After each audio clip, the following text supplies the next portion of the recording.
Қазақ қол өнері, қолтаңбалы безендіру өнерінің дәстүрлі ұлттық саласы. Тарихын тереңінен алған қазақтың қол өнері, дәстүр сабақтастығын үзбеген, рухани мәні мен мәдени құндылығын жоймаған. Қазақстан жерінде асыл тастан, сүйектен, жүннен, ағаштан, қыштан, құнды металдан, былғарыдан, саздан қару-жарақ, құрал-сайман, үй жиһазы тағы да басқа тұрмысқа қажетті тұтыну бұйымдарын, түрлі сәндік қолөнер туындыларын жасаумен қатар, оларды өздерінің дүниетанымына, эстетикалық талғамына сай әшекейлі безендіру ерте замандарда дамыған. Қазақ қолөнері өзінің ғасырлар бойы мұраларын жан-жақты игеріп, көршілес халықтар мәдениетінің озық үлгілері бойына сіңіріп, үнемі жаңарып, үздіксіз дамытып отырған. Сауда-саттықтың дамуына, қалалардың өркендеуіне, қала мен ауылдың айырмашылығының азаюына байланысты қолөнердің кейбір дәстүрлі түрлері, теріні, сүйекті, ағашты, кейбір металдың түрлерін көркем өңдеу қолданудан шығып қалды. 20 ғасырдың басында қазақ қолөнеріне деген сұраныстың оның дамуына зор ықпал етті. Осы бағытта Алматы облысының 250 мәдениет үйлерінде 247 үйірме ата кәсіпті насихаттауға, жастарға дәріптеуге арналған шежіре өнер тәлім отау үйірмесі тұрақты түрде жұмысын жүргізіп келеді. Әр аудандық, ауылдық мәдениет үйінің жанынан ашылған үйірмеде жас жеткіншектерге ауыл ақсақалдары мен қолөнер шеберлері өзінің қолөнерін дәріптеп отырады. Біздің ата кәсіпті меңгерген шеберлер сүйекті ойған, ағашты иген, тасты қашаған, мүйізді балқытқан, металды өңдеген. Әсемділікті таңдай да жасай да білген. Осындай әсемдікті таңдай білген хас шебер оюшы зергерлеріміздің жұмысын таныстырып, әр қолөнердің тарихын, әдісін, қолдану мақсаттарын жеткізіп отыратын ақсақалдар мен шеберлер сабақ барысында айтып та көрсетіп те отырады.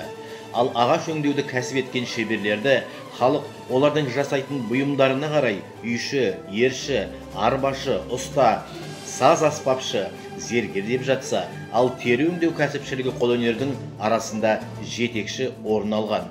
Қазақтар баяғыдан ақ тері илеуді және оның әртүрлі түске бояуды білген, теріге батырма салу, өрнек тігу техникаларын меңгерген. Қазақ халқының талай ғасырлық ұзақ тарихына бойласақ, ел іші он саусағынан өнері тамған өнерпаз саңлақтарға кенде болғанын көреміз. Олар жасаған өнер туындылары айналадағы табиғат құбылысы, күнделікті кәсібіне, қоғамдық құрылысына қарай не замандар бойы ұрпақтан ұрпаққа мирас болып, уақыт озса да өшпей, ізі жоғалмай бүгінгі күнге жетті. Соның ішінде зергерлік өнер ерте заманнан келе жатқан әрі халыққа көп тараған сәндік және қосалқы өнердің бір түрі. Алтын, күміс, асыл тас және сүйекті пайдаланып, сән салтанат үшін әшекейлі жиһаз, қыз-келіншектердің сәндік бұйымдары мен қару-жарақ, сауыт сайман, ер-тұрман зергерлер өнері болған. Қолөнермен айналысқан ұсталар көшпелі елмен бірге көшіп қонып жүріп, шебер ісімен өз өнерлерін ілгері дамытып отырған. Бұл ұсталардың құрал саймандары көлемі шағын, сандары аз ғана болғанымен, олардың жасаған сәнді бұйымдары ұрпақтан ұрпаққа мирас болып өшпестей із қалдырып бүгінгі күнге жетіп отыр. Зергерлік өнердің туындылары жауға айбар, жақынға мақтаныш, аруға ажар, жігітке жігер беретін болғандықтан, батырлардың ерлігіне, ақындардың тапқырлығына, жүйріктердің бәйгісіне сыйға тартылатын болған. Ойын бала еңбегінің көрінісі, ойын ой мен денені өсіреді демекші, қазақ ұлты негізінен ұрпақ қамын басты мақсат етіп қойып, балалардың нағыз азамат болып қалыптасуына аса зор мән берген. Нәтижесінде дәстүрлі бала тәрбиесінің басты құралы ретінде ұлттық ойынды ойрастырып, дамытып отырған. Қазақ халқында үлкен ойындарды бастау алдында үлкендерден рұқсат сұрау, бата алу, ойын шартын келісу сияқты қажетті жағдайлар да іске асырылып отырған. Ойынға бата беруші үлкен адамдар іске сәттілік тілеп, жүйрік бол, шаң елестірме, жеңіп кел, тапқыр бол, жүректі бол, айлаңды асыр, адал ойна деген сияқты тілектерін айтып отырған. Көптеген ойындар ел ішінде бірнеше атаулармен кездеседі. Мысалы, 5 тас ойыны, 9 тас, айқабақ, немесе алтын қабақ, теңге ілу, күміс алу, салма ілу деген сияқты. Сонымен қатар 9 құмалақ, түйе жарыс, қыз қуу, көкпар, күміс алу, жаяу жарыс, жамбы ату ойындары мықтылықты, шымырлықты талап ететін ұлттық ойындары. Соның ішінде біздің облысымыздың көптеген аудандарында, ауылдарында құсбегі, саят атты аңшылық спорт түрлерімен қатар қазақ күресі, тоғызқұмалақ, арқан тарту, асық ату, жалпы алғанда ат спорты, зияткерлік, саятшылық және балуандық күш өнері жақсы дамуда.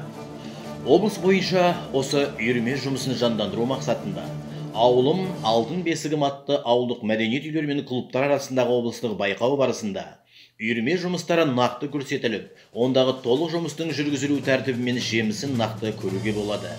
Біз жоғарыда көрсеткендей көне заманнан келе жатқан қол өнері мен түрлі ұлттық ойындар осы байқауда нақты көрсетіліп тұрады. Қоғамдық дамудың қай сатысында болсын, қоғаммен бірге дамыған қол өнері мен ұлттық ойындары әр дәуірде өшпес ізін қалдырып, әлеуметтік көркемдік жағынан дәуір тынысын қалт жібермей әсерін тигізіп отырды. Бүгінгі күнде бай дамыған шеберлік пен шымырлыққа жетелейтін алуан түрлі шеберханалар, ойындар күнделікті тұрмысымызды, гүлденген өмірімізді жан-жақты бейнелеуде. Халықты эстетикалық жағынан тәрбиелеуге қызмет етіп отырған шежіре өнер тәлім отауы үйірмесінің облыс халқына, оның ішінде жас ұрпаққа жеткізу, мәдени мұраларымызды сақтап қоймай, оны дамыту, насихаттау жұмыстарын тұрақты түрде атқарып келеді деп айтуға болады.